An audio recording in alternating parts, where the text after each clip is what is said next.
un placer contar con un miembro del Comité Central de Alianza País en Nueva York y que, por demás, hoy, en este día, vamos justamente lo que estaban hablando los muchachos, a valorar y a identificar esas luces y esas nubes, ¿no?, que tuvo el discurso del día de ayer del presidente de la República Dominicana, el licenciado Luis Abinader, pero justo desde el marco de la oposición, una oposición que desde siempre ha venido, sobre todo en el caso de los dominicanos en el exterior, ha venido señalando algunas cosas que nos hacen falta y que una vez más no estamos incluidos en este discurso del presidente. Bienvenido, Juan Villar, al espacio Levántate New York. Gracias por estar aquí bien tempranito. Muchas gracias, sumamente grato levantarse temprano para estar acompañado por ustedes. Aunque para usted no es mucho, porque usted se levantó temprano por mucho tiempo. Así es. Así que no es muy dificultoso para usted. Y me sigo levantando temprano. Ah, qué bueno, qué bueno. Sí. Empecemos por ahí, Villar. Usted vio esa pieza del discurso del día de ayer, justo en el marco del 159 aniversario de la gesta de la restauración, y en el que se supone el presidente da una rendición de cuentas de sus 2 años de gestión. ¿Cómo le pareció? ¿Estuvo bien o simplemente para salir del paso hizo el presidente esta locución? Bueno, el discurso como pieza oratoria nos rompe con la tradicionalidad. O sea, el discurso como pieza oratoria es el recorrido de mencionar obras, mencionar proyectos sociales y de alguna manera soltar una izquierda, una derecha a quienes él considere son sus contrincantes principales. Entonces esas son fundamentalmente las 3 áreas en que la pieza como tal puede verse. Ya el elemento discursivo de esta, el presidente, bueno, puede decirse que de nuevo volvió a resaltar lo que son sus logros y que por muy tímido que sean no se le puede negar. No, la reapertura de la economía, eso es el número 1. O sea, el trato a la pandemia es el número 2.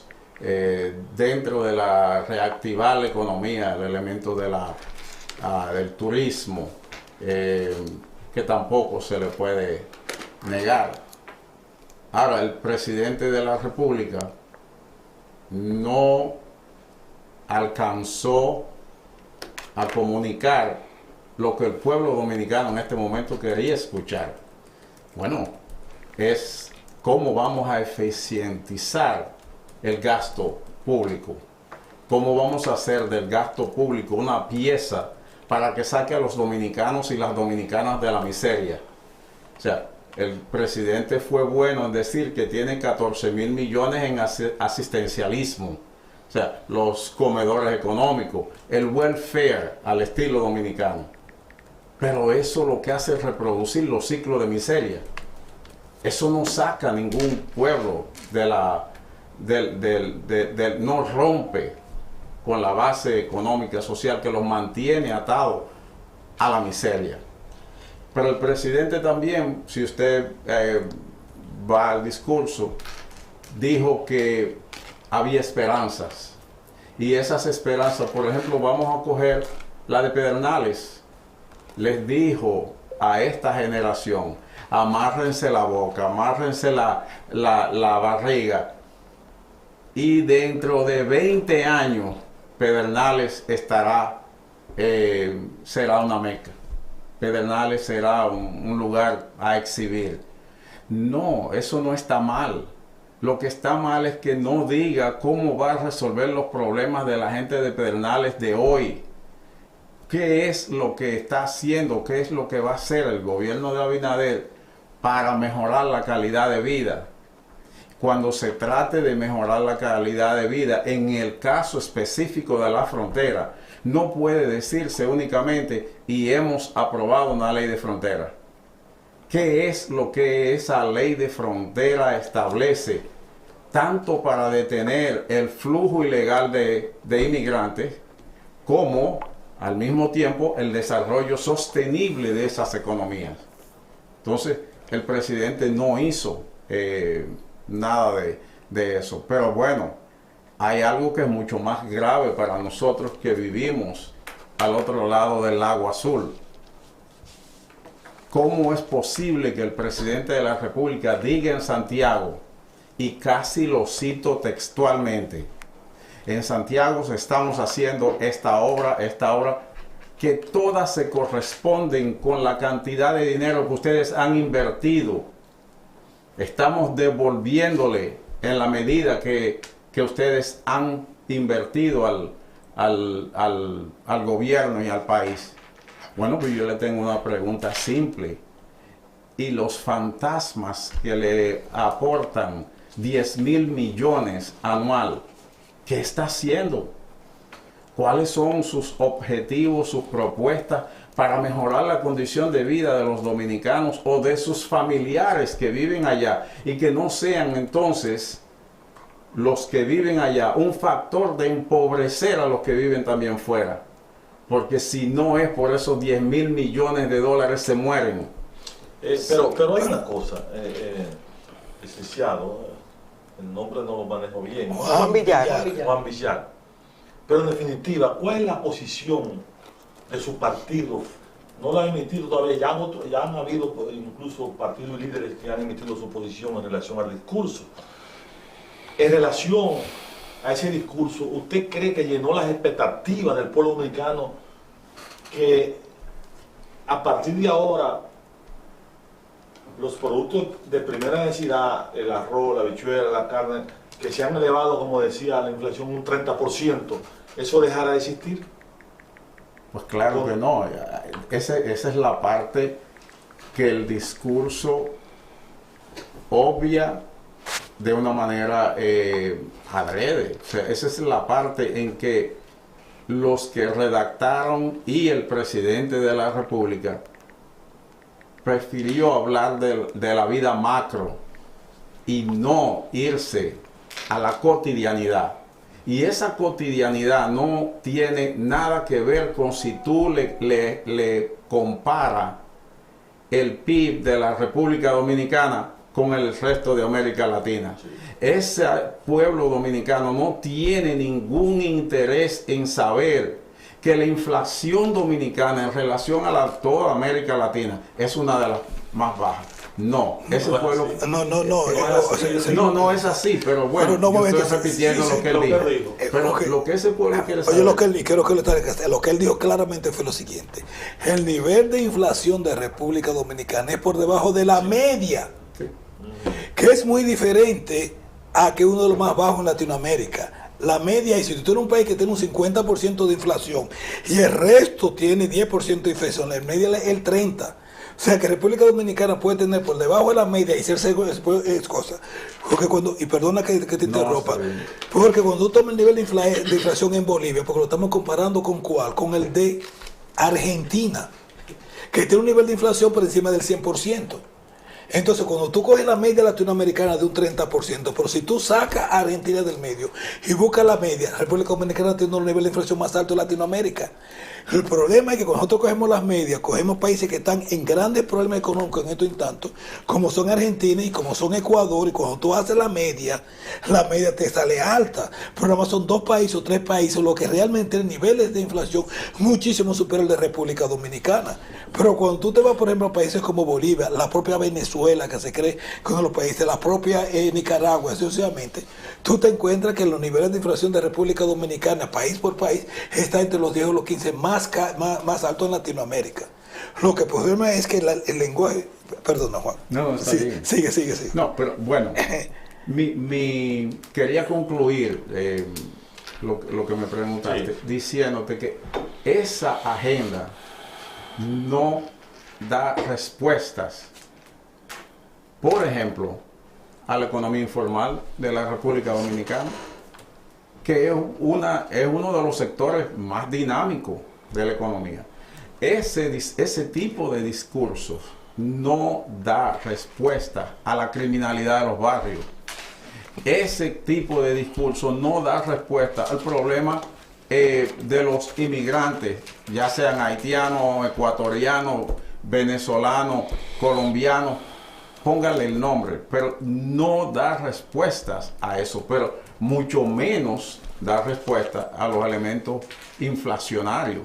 O sea, porque es simple y llanamente hablar con mentiras, verdades, mezclarlas, hacer un juguito, venderlo como algo real, cuando en realidad cuando tú mezclas estas cosas siempre es una mentira. Y les digo una, así por ejemplo.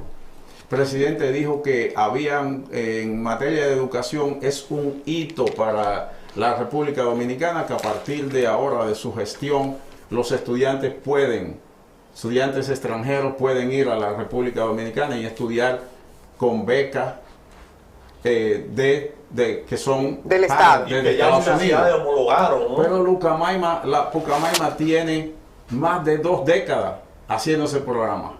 La Pedro Enrique Ureña también lo tiene la certificación del Estado de los Estados Unidos para homologar. Se habrá referido a la OIM entonces. Tus hijos pueden ir a estudiar allá como si estuviesen estudiando en City College o estuviesen en Lehman y recibir las mismas becas que reciben aquí, porque califican de acuerdo al proceso de certificarse que hicieron. Que dijo que lo que por ejemplo, quiso decir que los que se gradúan, los que estudian allá medicina, por ejemplo, pueden ejercer ya con un acuerdo que hay.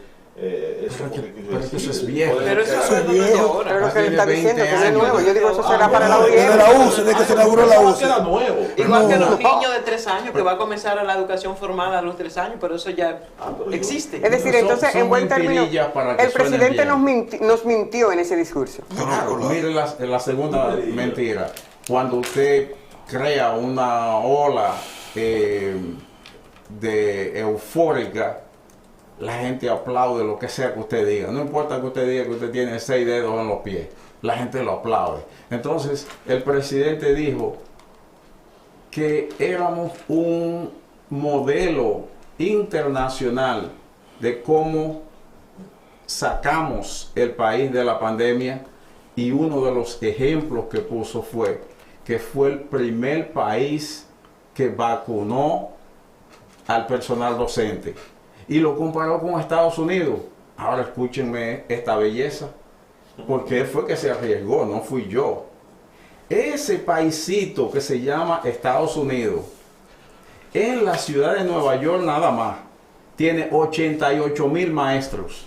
La cantidad, por encima de la cantidad total que tiene la República Dominicana. Solo Nueva York, en este paisito que él comparó con la República Dominicana en vacunar al personal docente. No te estoy hablando de California, no te estoy hablando de Texas, no te estoy hablando, te estoy diciendo Nueva York tiene 88,000 maestros. Entonces, cuando le dicen eso a la gente dice, wow, estamos en primer lugar que Estados Unidos. Pero espérate, es que eso son mentiras. Tú sabes que de la oratoria, para hacer el momento bonito, para él lucir bien, porque sobre todo el presidente Abinader ha demostrado que es un animal mediático. O sea, eso es lo que es el presidente. Por eso no hay, ni siquiera el presidente Fernández, que es un hombre apasionado con la prensa. Ni siquiera el presidente Fernández invertía la cantidad de dinero que invierte Abinader para su promoción. Entonces, fue un discurso errático, porque no responde a las necesidades del pueblo dominicano. Además de eso, una pequeña observación, porque vivimos por aquí. Cuando miren el discurso, no se pongan a mirar al presidente y miren las cámaras cuando se deslicen hacia el público y vean esas panorámicas. Triste estaba. Resulta que la República Dominicana me excluye a mí. Tú no encuentras un negrito ahí. Y todo vestido de blanco. Tú no encuentras. Pero eso es importante lo que usted está diciendo. Tú encuentras contados. Los popis estaban ahí. Contados. Los popis. Así es. Pero él dijo que su Entonces, gobierno ¿para qué país gobierna el partido? No el partido, porque en este caso yo también quiero diferenciar eso. ¿Para quién gobierna Luis Abinader? Eso es algo que tiene que preguntárselo a la gente. A él también. Inmediatamente concluyó el discurso anoche, las redes sociales se llenaron de opiniones y la gente decía que el país que presentó el presidente en su discurso es totalmente diferente al país que la gente está viviendo, que el pueblo está viviendo. Incluso hubo alguien que dijo, pero al presidente que vaya a los colmados, que vaya a los supermercados, que vaya a los barrios, para que compare esa realidad que él presentó con la realidad que nosotros estamos viviendo. O sea que va por ahí la cosa, con lo que usted está diciendo. La realidad que él monta, que es para los popis, lo que ellos están viviendo, claro, la macroeconomía, como estuvimos hablando ayer, y la microeconomía, que es que está viviendo el pueblo, que no le alcanza un salario. Yo solo los alerto porque ustedes son periodistas, yo no. Miren la panorámica. Sí. Y traten de verse reflejados y reflejadas ahí. Porque cuando una autoridad dominicana habla, esa autoridad dominicana está hablando por cada uno de nosotras y de nosotros. Entonces, de alguna manera yo tengo que verme reflejado, si no en su fenotipo, por lo menos en su discurso. Y si no estoy pegado ni en una ni en la otra, entonces las cosas no lucen muy bien. Porque el presidente Abinader está acompañado de una élite que lo tiene acorralado y que no lo deja respirar y que él se siente contento con que no lo dejen respirar. Una de las banderas, Oscar, perdón, una de las banderas que exhibe como exitosa Abinader y su partido es la lucha que ha exhibido, la independencia del Ministerio Público y la lucha contra la corrupción. Pero ayer él decía, señor, que ya está investigándose, se están investigando las gestiones gerenciales de los pasados o del pasado gobierno en la distribuidora de electricidad, porque de que ahí desfalcaron, hicieron de todo. ¿Usted no cree que ese juicio del presidente de la República demuestra que no hay tal independencia? Porque eso le corresponde al Ministerio Público. O sea, decir que se robaron, que se llevaron todo. ¿Usted no cree que eso debe ser la justicia que debe plantear esa situación, determinar si hubo robo y si desfalcaron al Estado en ese sentido, o si eso es el presidente que tiene que decirlo a la nación? Como les dije al inicio, o sea, hay una parte de esta pieza oratoria que no tiene nada que ver con rendir cuentas, tiene que ver con el presidente de una manera deliberada utilizar como se ha utilizado. Yo he escuchado ahorita la conversación de ustedes, desde Pedro Santana hasta aquí, con la excepción de Bosch, utilizar el solio presidencial para hacer campaña política. Entonces lo que él hizo fue exactamente eso. Una porción de su discurso es decir, aquí estoy, me voy a reelegir, yo soy la opción de ustedes, por eso estamos avanzando en materia de... Y una de las cosas que dijo fue exactamente lo de la justicia. O sea, a partir de este discurso, ¿qué puede esperar la comunidad dominicana en el exterior de este gobierno? O sea, ¿cuáles son los planes que ellos presentaron? ¿Qué nosotros podemos esperar que este gobierno va a hacer por la comunidad dominicana en el exterior? En 2 años, solamente que falta. 2 años. No, A la yo prefiero. comunidad dominicana le queda una sola No, la pregunta es opción, y esa. A nosotros no recurrir lo ante mencionaron el en el Tribunal discurso. Constitucional, porque ustedes vieron la semana pasada los honorables jueces que estaban aquí, uno de ellos dijo que ya había una decisión, sentencia. exacto, una sentencia específicamente sobre los $10. Tenemos en la línea al juez, al primer juez. ¿Cómo no? Sí. No, pero que está escuchando, que está en Q y está escuchando lo que usted está diciendo en este momento en torno a esa aclaración que él hizo. Sí, que fue muy atinada y que llegó de nuevo como un bálsamo, porque nosotros tenemos desde Alianza País más de 2 años luchando por que se esclarezca. Miren, nosotros le solicitamos a Rijo que dijera dónde van los $10. Nadie sabe. No hay un registro, pero no se han devuelto $44 millones 44 millones de dólares. El presidente también dijo una mentirita de que de que estaba a 53 El cambio. la tasa. Pónganlo a 53 y vamos a ver cuántos milloncitos son. 44. O sea, 44 millones de dólares que le han estafado a los dominicanos que viven en el exterior. Entonces, es justo que preguntemos qué se va a hacer. Olvídense ahora de los 10.000 millones de la remesa.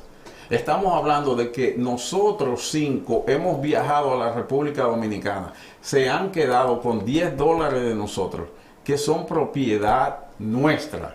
¿Qué va a hacer el gobierno con esos 44 millones para mejorar la calidad de vida, la calidad de retorno, la seguridad a los envejecientes que han venido aquí, han empobrecido aquí y no han podido establecerse y no han podido lograr una vida digna aquí, aunque han emigrado? Entonces, ¿qué van a hacer con esos 44 millones de dólares? El presidente, por eso yo llamé de que nosotros somos, tristemente, somos ghost. Según los organismos internacionales que tienen que ver con las diferentes áreas económicas, salud, en el caso, por ejemplo, la tasa de homicidio para la República Dominicana ha aumentado un 22%. Abinader dice que se ha reducido sustancialmente. O sea, que la delincuencia también se redujo y que es una panacea en la República Dominicana. El 64% en materia de salud infantil, o sea, hay una mortalidad de un 64% infantil en la República Dominicana. Ha aumentado en su gobierno. Entonces, quiere decir finalmente que el discurso de Abinader, como usted plantea, es más reeleccionista, perdón, más que realista.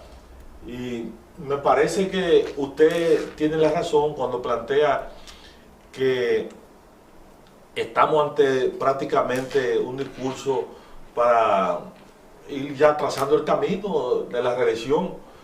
Entonces, pero me gustaría oír en ese sentido entonces qué va a hacer su partido para colocarse en el seno del pueblo y, como hay ese disgusto a nivel nacional, lograr que se traduzca en beneficio y que se convierta su líder en una figura importante de cara a las elecciones de 2024. Bueno, como le decía, nosotros estamos haciendo primero una campaña nacional de afiliar, porque sin fuerzas propias es imposible que te respeten. O sea, nosotros necesitamos crecer como partido. Segundo, nosotros tenemos que modificar, y estamos haciendo eso, tenemos que modificar el discurso, que sea menos ideológico para que lo entienda más ¿Es la una ciudadanía. crítica que usted está haciendo a su propio partido? Nosotros Pero tenemos usted, que digo, hacer. es Una una autocrítica. Definitivamente. ¿Usted la ha sometido ya a esa posición en su organismo para hacer que cambie? No, nosotros como Alianza País, no yo, nosotros sí, como Alianza País estamos en el proceso de encontrar el discurso, estudiar, por ejemplo, el discurso de Bosch, el discurso de Peña Gómez, el discurso de Balaguer. Estos fueron los tres grandes, exactamente. Entonces, ¿cómo es que ellos lograban comunicar sus ideas para que esas ideas prendan? Porque no es suficiente con que nosotros le digamos al pueblo dominicano hay corrupción. No es suficiente con que le digamos el gasto público no representa las necesidades del país. ¿Cómo se explica eso de una manera que la gente lo puede entender de una manera? Finalmente, mira lo que tú decías, porque veo que estamos terminando. La cuestión del combate a la delincuencia. De nuevo, el presidente vive en una burbuja que no es la nuestra. ¿Cómo lo va a combatir? ¿Qué fue lo que dijo? Vayan al discurso. Él dijo que van a comprar unos drones. Drones. O sea, entonces, estas naves, ¿verdad? Estos pequeños aviones no tripulados, ¿en qué país del mundo se usan para bregar con la delincuencia de pandillas? No, pero será para identificar dónde están y de ahí entonces mandan un convite Pero que todos Pienso saben dónde yo. están. No quedamos en que ya sabemos dónde están. Son públicos. Bueno, En Colombia se usa para matar Villar, guerrilleros. Villar, En Irán se usa para matar terroristas. Villar, hoy En solo- Afganistán. Hoy solamente Villar estuvo con nosotros para justamente analizar un poquito el discurso del presidente, la invitación queda abierta para que entonces hablemos ya de candidatos, porque sabemos que ¿Cómo no? partidos progresistas, como le llaman, ya incluso han presentado candidatos y ver cómo se va a manejar el Alianza País en ese sentido de si van a seguir llevando a su mismo candidato o si están en la tesitura de conversar y hacer cambios. Gracias, Villar, por habernos acompañado en esta mañana para un poquito entender qué pasó en este discurso del día de ayer del presidente. Muchísimas gracias a ustedes. Reitero lo que dije al inicio. Es una bendición levantarse, venir hacia aquí sabiendo que voy a compartir con personas de la calidad humana de ustedes. Así que muchísimas gracias y que tengan un excelente día. Gracias, para nosotros es el privilegio. Señores, vamos a la pausa, inmediatamente retornamos con todo lo que resta del espacio Levántate New York. No se mueva, ya volvemos, todavía resta mucho, recuerden, estamos a mitad. Y el contenido, así, estos conversatorios con nuestros invitados. Ya volvemos.